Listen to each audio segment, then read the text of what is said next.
मंदोदरी रावण के बाद युद्ध भूमि पर शांति छा चुकी थी। लंका का आकाश धुएं से काला था और राक्षसों की नगरी अब भय और शोक में डूबी हुई थी।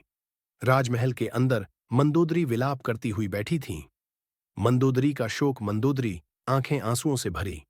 रावण, तुम इतने विद्वान, शिव भक्त, वेदों के झाता थे।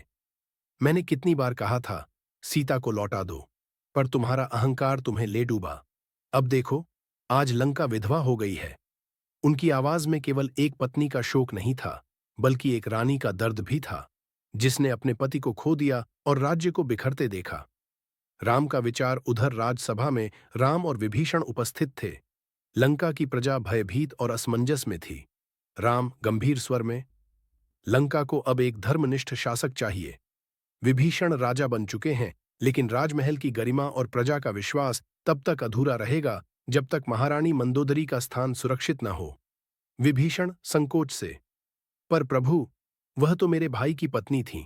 मैं उनके बारे में कैसे सोच सकता हूं?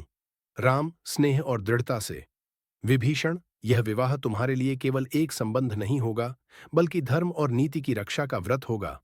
मंदोदरी जैसी नीतिज्ञ स्त्री यदि तुम्हारे साथ होंगी तो लंका कभी डगमगाएगी नहीं। सभा में सन्नाटा छा गया।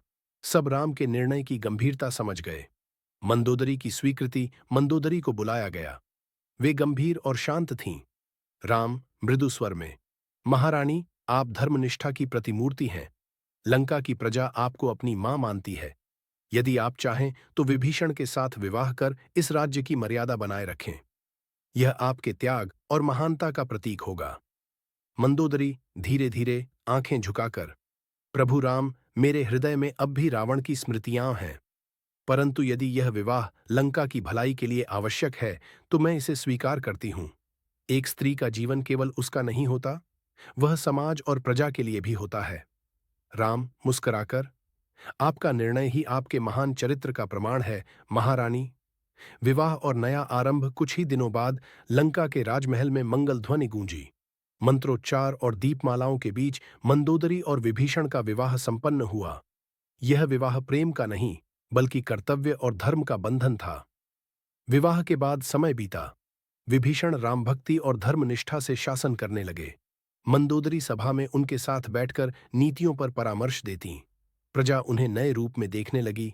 यह हमारी महारानी है, जिन्होंने अपने दुख को त्याग कर लंका का कल्याण चुना।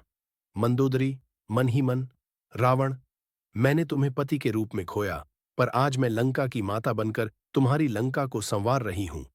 यही मेरा धर्म है। इस प्रकार रावण के बाद मंदोदरी का जीवन एक नया मोड़ लेता है। वह केवल एक विधवा न रहकर विभीषण की अर्धांगिनी और लंका की धर्मरक्षक महारानी बनी। उनकी कहानी बताती है कि सच्चा धैर्य वही है जो दुख के बाद भी समाज और धर्म के लिए खड़ा हो सके।